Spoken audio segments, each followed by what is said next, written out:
because now we are heading to Florida, to Miami, one of the most important US gateways with strong ties to Latin America and the Caribbean, as you know.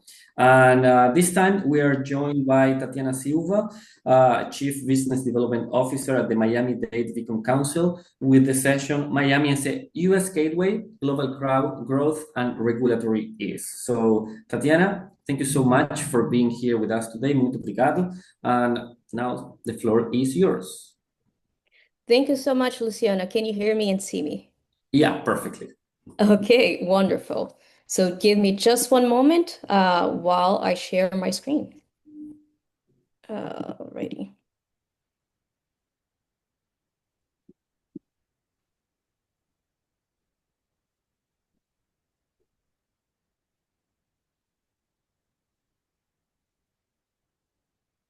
Alrighty. Can everybody see my screen now?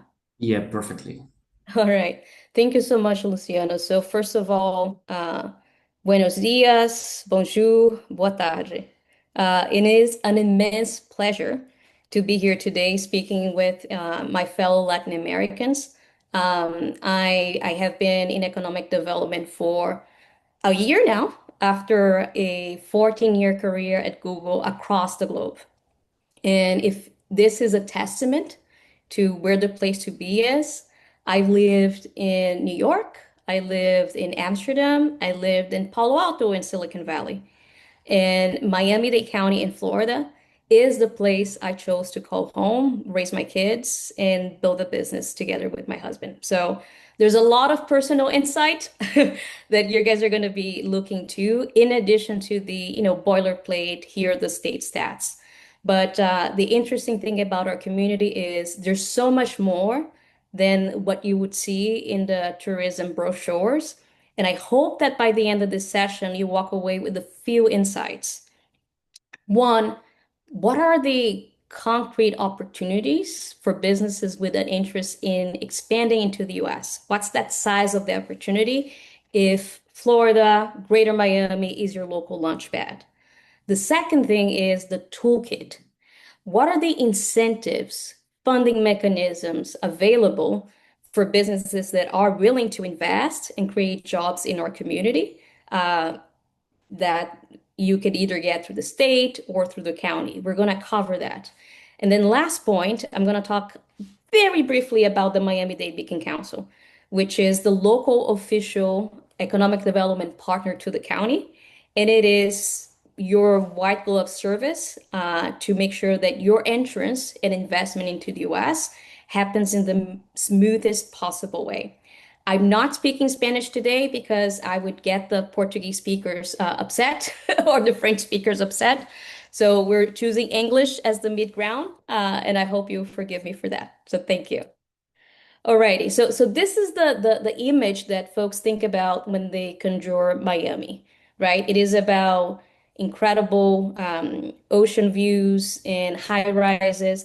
It is a place where we do golf all year long or have this ability to engage with the nature, a vibrant nightlife, potentially a place for people to retire to, a place of culture, a place of world-class events like the Formula One, and others. So as probably most of you know, we're going to have the World Cup making a stop here in our community from June to July of next year. And we're going to have the G20 summit that's happening in the US here in Miami-Dade County, in Greater Miami. So we also have world-class museums, culture, and it's a place where the world meets. So for those of you who are not familiar, there's this conference in the contemporary art world called Art Basel, where there's a lot of glam and glitz around it. It happens on the Miami-Dade, on the Miami Beach Convention Center. And the fair here in Greater Miami actually became bigger than the original one in Switzerland, Basel. So we are all these things. Don't get me wrong. That's what Greater Miami is about. But there's so much more than meets the eye. There's so much more than, that experience coming in as a visitor who gets to enjoy a global city that is a gateway to the world. Underneath and all around it, right? There is an incredible economic engine that has been a tremendous success story over the past 10 years. So I like to start the conversation from the perspective of the basics, right? You want to set up your organization, want to set up your business on a place that already has, call it, the tailwinds, where the economy is already humming along quite nicely, so you can just plug into that. So, from the perspective of the economy itself and the environment, so Florida as a state is the fourth largest US economy. You're going to ask me what the top three are, and I'm going to tell you. California is number one. Texas has surpassed New York as number two. New York is in number three, and Florida is growing at an incredible pace, soon to surpass New York as the number three largest economy in the United States. So when you think about the dimension and the addressable market of the economy, Florida is squarely within the G20 with a $1.7 trillion as the size of the economy. Our economy is equivalent to the one of Spain, right? If the G20 were to happen and Florida was an independent country, we would have a seat at the table. The other thing, not only are we large, but remember the catching up to New York, but we're growing at an incredible pace. 2024 saw a 6.5% increase in our GDP. So that places us in number three amongst the 50 states. And that places us at number one economic growth amongst the 10 largest states in 2024. So as you think about these things and the role of the Miami metropolitan area in Florida, we account for a third of Florida GDP. So make no mistake, the Miami-Dade metropolitan area is Florida's economic engine. Are we tracking? I can't see reaction, sorry. The other interesting thing is outside of foreign direct investment, I think an interesting trend to highlight is attraction of domestic investment. What do I mean by that? So COVID has, changed the world in many ways. One of the ways by which we saw those changes is the rise of a state like Florida, of a region like Greater Miami, as this magnet to other states, to businesses and people who, want a simpler environment to operate in, a place where it's easier to do business. So in the last 5 years, and this is a figure that Bloomberg reported not that long ago, $9 billion in annual income migrated from New York to Florida. So it is an astounding figure and it explains a little bit of those numbers in terms of economic growth. But I like to share this map to say that, yes, probably a lot of that income that migrated here has to do with folks going to work in places like Citadel and JP Morgan. But we are an incredibly diverse community. So this is the map of Miami-Dade County. We stop in Aventura, we go all the way before to the Florida Keys. And while we have Miami Beach and City of Miami, we have places like Homestead, Hialeah, Medley. Those are all cities within the metropolitan area that are connected to this economic engine, and they have thriving manufacturing businesses. So to the extent that you can have the best of both worlds, being a world-class, well-connected location where more than 40% of the population is foreign born and speak a different language, where you also have the ability to do some types of manufacturing at scale, I think it's an incredible value proposition. Luciana, please keep me honest on time because I know that we started a little bit on the late side. Very good. Okay, good. So just to give a little bit of color to that overview, we talked about Florida, we talked about the metropolitan area. Miami-Dade County's GDP of 239 billion equivalent to the GDP of New Zealand. So when you think about, that entry point, the addressable market, the size of the economy, the numbers speak to themselves. Yes, you can conquer the United States. But if you want to be part of a community that it is friendly towards Latin America or Europe or the world, where speaking a second language and having an accent, it's not necessarily perceived differently. It is the status quo, right? We are a global international community with a large workforce, with global connectivity. You can see why Miami-Dade is that de facto economic engine. And the diversity of the 34 municipalities means that there is a place in Greater Miami for every company, for every price point. So I'm going to explore a little bit about the sectors just to give some color on what those things are. We have, of course, priority sectors that we engage proactively to attract our community, but I think it's important to give a little bit of flavoring in terms of the biggest stars of Greater Miami, of South Florida. So the construction sector.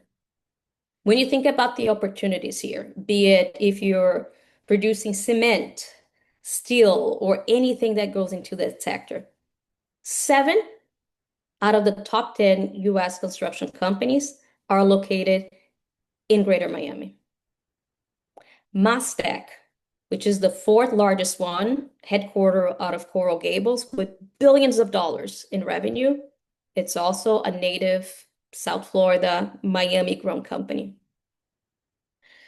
Our construction sector is growing at a phenomenal pace. So 8.2% job growth, June compared to June last year. So thousands and thousands of jobs, which means thousands and thousands of opportunities. If you are a construction company or you're from the business of providing, supply to those construction companies. We are the 3rd tallest US city. If you came into our community, you're going to see construction happening everywhere, including the construction of Miami Freedom Park, which is going to house the Inter de Miami new stadium. That's Messi, and for my fellow Argentinians in the call, that's Messi's soccer stadium football team, Inter de Miami with Beckham. So let's go into finance now, which is, I think there is an interesting video that we may want to pass around with Ken Griffin from Citadel providing their testimonial as to why they moved Citadel headquarters from Chicago to Miami. Our community is the 2nd largest U.S. international banking center. We're behind New York, but we're getting there. Our financial sector grew in terms of jobs and number of companies 3 times the rate of the local economy in other sectors and other jobs. So that speaks to, the anecdotes you see everywhere. If you're tuning to finance and Financial Times and Bloomberg, you're going to see the density of hedge funds, investment firms that have been flocked to Miami, something which, a lot of the boutique firms in Latin America knew for a long time, the density of wealth in this community. And we're starting to see that movement coming from the north as well, from Illinois, from New York. So it's been a phenomenal growth story.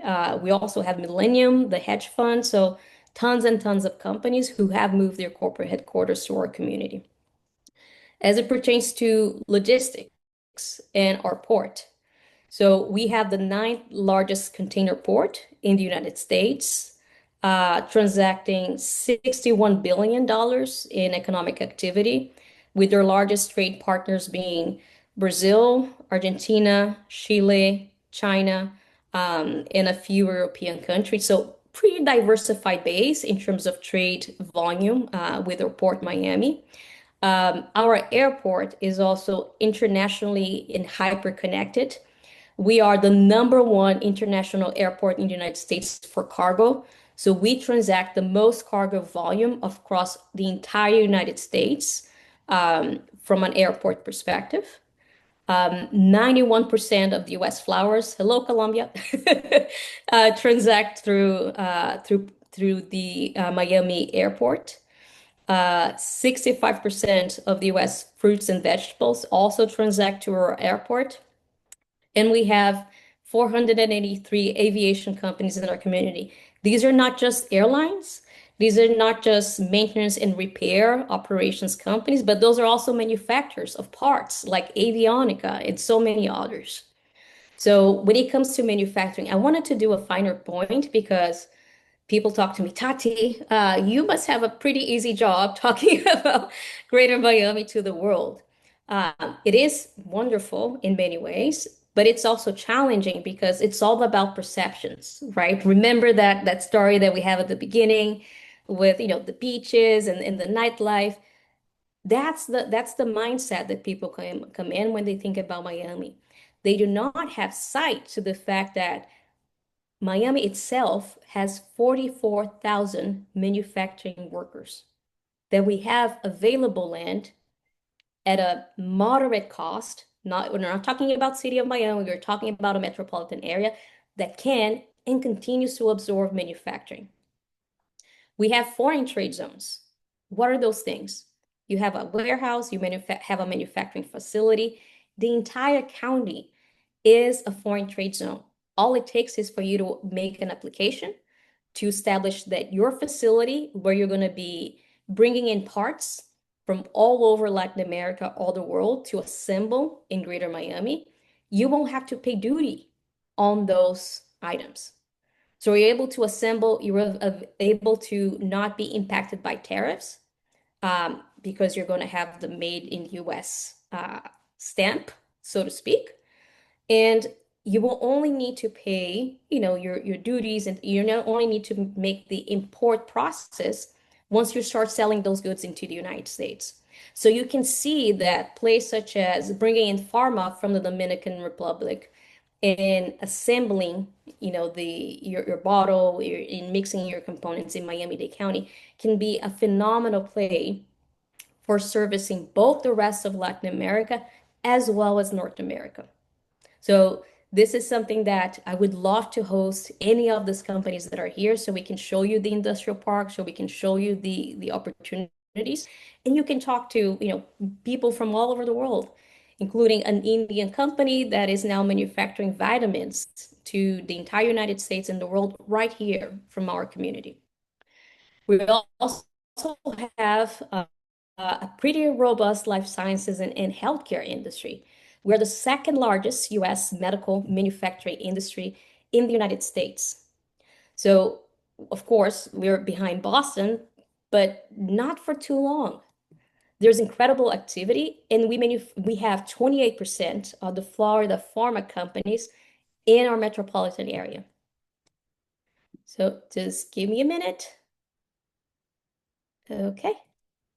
Alrighty, just making sure I saw the message. When it comes to tech, so we have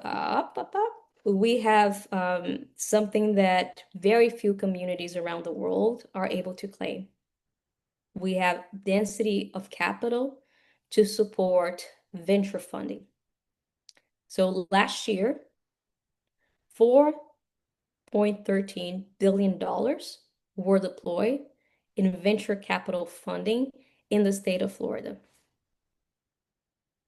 So that puts our state number 5 in terms of deal count, number of deals transacted in venture capital. This is quite an important distinction to make because places like Silicon Valley, of course, you're going to see a figure that it may be 10 times the number I just quoted you, but more than 50% of the entire funding that was deployed in Silicon Valley went to just 5 companies: XAI, Anthropic, OpenAI, Databricks, and I'm forgetting the 5th one. So your ability from a cultural perspective, from a cultural integration, from availability of capital and ability to fundraise at more modest amounts is that much higher when you choose South Florida. The Miami metropolitan area takes up most of that funding with almost $2.8 billion in venture funding. So when it comes to our workforce, like I said, 41% is foreign born. We speak 104 languages in Miami-Dade County. And we have world-class institutions like the Florida International University, the University of Miami. Those are two R1, R2 research universities. So if your business is focused on developing more sophisticated techniques, be it for industry, be it for medical, we have the research firepower to partner with your company. These are some of our local institutions. And it's not surprising that we're number one talent migration across the major metropolitan areas in the United States. So let's talk a little bit. I want to be mindful of time. Let's talk a little bit about where does Florida face in terms of competitiveness, how easy it is to do business. I may get a little bit too technical, so bear with me. If we have questions, we can address them. But I'll explain some of what those things could look like, what that complexity is that we talk about so much. So there is this institution here in the US called the Tax Foundation. They placed Florida as the number 4 state from a tax competitiveness, both for business as well for people. So for business, number 4. Who are the top 3? South Dakota, Wyoming, and Alaska. I don't know if you guys have been to any of those states, but I would prefer to be in number 4. I think it's a good compromise in terms of quality of life. And from a corporate taxation perspective, it's 5.5%. We tax on profits, not on the top line. Some states out there will tax you on your revenue, not on your profits. We have 0 personal income tax. We don't add anything on top of what the federal government will ask of you from a personal perspective. And these are just, I'm going to leave the numbers there just so you have a sense on why choosing, why the location you choose to set up your business, to set up your life in the United States is so consequential. I'm just going to give a minute and then I'm going to move on to the next slide.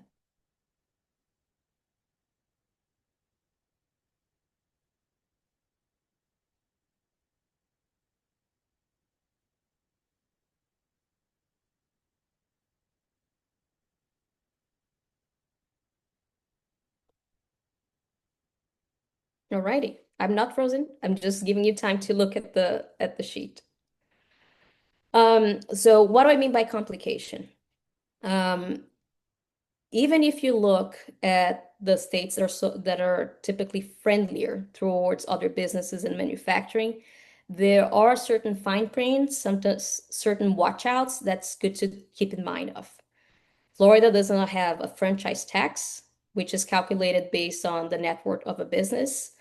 We do not have a top line tax. We don't tax a company based on their revenue. We can imagine for R&D, businesses that are still in growth mode, this is a very challenging situation to be in when you're being taxed on your revenue, but you're not yet profitable. And we don't have an inventory tax. So going back to that example, can you imagine bringing in your goods from Latin America for assembly here and your raw materials are still subject to tax, even though you're not assembling, you're not selling, you're not moving those goods, you still are subject to an inventory tax. So these are some of the states that apply those different taxation mechanisms. I'm not an accountant. I'm not your tax person. I'm not going to go deeper on these things, but this is just a watch out so that as you're going through your decision-making process in terms of the states to establish a corporation, to have those partnerships, interesting things to think about when you're doing that geographic strategy. One thing that it's important is, of course, you want to be as close as possible to your customer. So in certain cases, if you already have a strong partnership with certain customers in certain US states, those additional taxations and complexities may be negligible compared to the opportunity. But still, I think it's important that everyone is going in with all eyes wide open because thinking through the different options across the United States is probably one of the most consequential decisions that you're going to be making as a business owner with an interest in bringing in jobs and investing capital on this amazing country. from the perspective of what Florida and the county can do for you. So if you're bringing in jobs and you have options, as we all know, every business has options to locate in different places. There are certain benefits that we can offer the Miami-Dade Beacon Council, the Florida Department of Commerce, for qualifying companies with an interest in our communities. Those benefits between state and the county, they are stackable for qualifying companies. So in the state of Florida, we have the high impact performance incentive grant. This is just money if you meet the threshold of $25 million or more in R&D investment and create 25 jobs. If it's not R&D, it's a different threshold, but the potential benefit can be up to $12 million. So this is cash tied to a job creation schedule and a capital creation schedule. We also have the capital investment tax credit, which is corporate tax credits dispersed over 20 years, with also certain requirements for capital investment and job creation. And at the Miami-Dade County level, we have a grant for high wages jobs creation and a targeted jobs incentives fund, which is a rebate on property taxes if you meet the qualifying criteria of investing $3 million and creating 10 jobs or more at the county averages. So I'm not going to go into the details of every company, but if you do have an interest and you feel like you could qualify, I would love Luciana to be connected directly. I'm going to leave my point of contact so we can start having those exploratory conversations. But this is just to illustrate the point that there is a robust toolkit in place should you have options and should you have an interest in investing in our community. We put our money where our red carpet is. From the perspective of aerospace, we have an additional part of the toolkit, which is called Space Florida. So Space Florida is an independent agency that is focused on promoting economic development within the aerospace sector.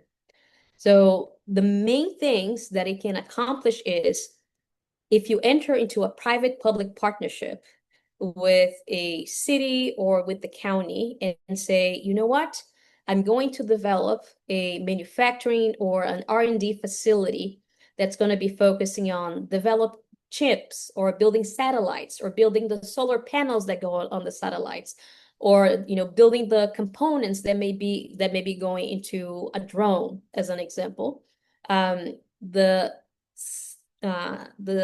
Space Florida entity has the ability to work with the state of Florida to raise capital upfront. So you're not going to have upfront costs of building a building or buying the equipment, but instead you're going to be leasing those things, the building, the equipment necessary for your enterprise from the state, right? On the back end, those bonds that are capturing the capital up front, they're also tax exempt. So it's a win-win-win situation across the board. So it's a phenomenal tool, part of that toolkit, on top of some of the things that we just discussed at the state, at the county level, for companies that are focused on the aerospace sector. So with that, I'm just going to talk for just a few minutes about the Beacon Council, and we can open up for questions if that's okay. Alrighty. So the Miami-Dade Beacon Council, like I said, is the official economic development organization for Miami-Dade County. So we've been around for 40 years, and during that journey, we supported the creation of over 120,000 jobs, over $8 billion in capital investment, and we supported more than 1,300 companies in their growth journey in our community. We support both companies that are relocating or expanding into Miami-Dade County, as well as our own homegrown companies that they've grown and they always have the option to maybe go to a different place. So it is our job to make sure that they have access to the resources, the support, and if qualifying, incentives to keep them here, to keep them in Miami-Dade County, and to make sure they're here driving job creation and economic opportunity for everyone. From a support perspective, we are your gateway to the South Florida community, be it building connections with educational institutions like University of Miami, Florida International University, Miami-Dade College, and so many others. We are your partners in supporting the process of recruiting talent, providing training to talent. We partner with other organizations that provide grants for that. We are not property brokers, but we have access to commercial real estate tools that could say, hey, if you're looking for $200,000, 200,000 square footage facility with industrial zoning, here are the options available. If you need support navigating government, navigating permitting, we're here for you. So I think someone asked at the previous session, what kind of support, do we have for those companies? Yes, we certainly have the chambers of commerce that probably have some of the highest numbers of international chambers and consulate associations in the United States. But the Beacon Council is here to provide those services at no cost for businesses that are serious about creating jobs and invest in our community. And I hope you're going to be interested in learning more as to why those companies have chosen to call Greater Miami their home. If you have an interest in hosting, a business conference, we're also here for you. And yeah, those are my contacts. And I think we can open now for questions. Not sure how much time we had. Perfect. Thank you so much, Tatiana. Muito, muito obrigado. Impressionante. We have 2 minutes for questions. You made my job easier because you already answered some of the questions that were coming in. But there's one question that I found interesting here that says, Miami is often called the capital of Latin America. How does this cultural link translate into business opportunities? I'm going to speak candidly amongst fellow Latin Americans. It translates to the fact that when you're in Miami, you're not just talking to the US market, you're talking to all of Latin America. So, the Beacon Council promotes, hosts events that are industry specific at all times. And in the same room, you may be talking to a businessman from Guatemala, to, a lady that may have an aluminum company in the Dominican Republic. You may be talking to someone who has, a tech startup in logistics from Argentina. So truly, South Florida is where the business community of Latin America meets. So it's funny that a lot of the corporate offices from the likes of Google or Meta or UBS, they service Latin America right here from Miami. We talked about the flights connectivity. So from the perspective of at scale, being able to tap it into the entire market, it is pretty remarkable. From a cultural perspective, if you want, although I don't recommend it because you're in the US, you're meant to expand into the broader market, you can probably have a lot of your conversations in Spanish, right?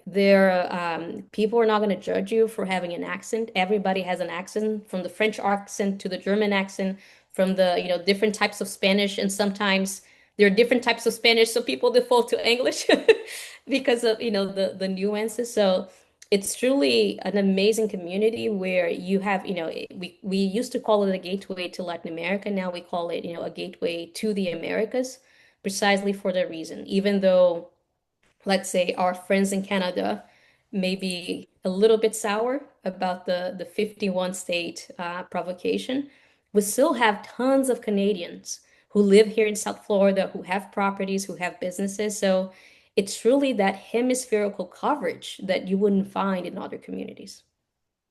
Absolutely. So real.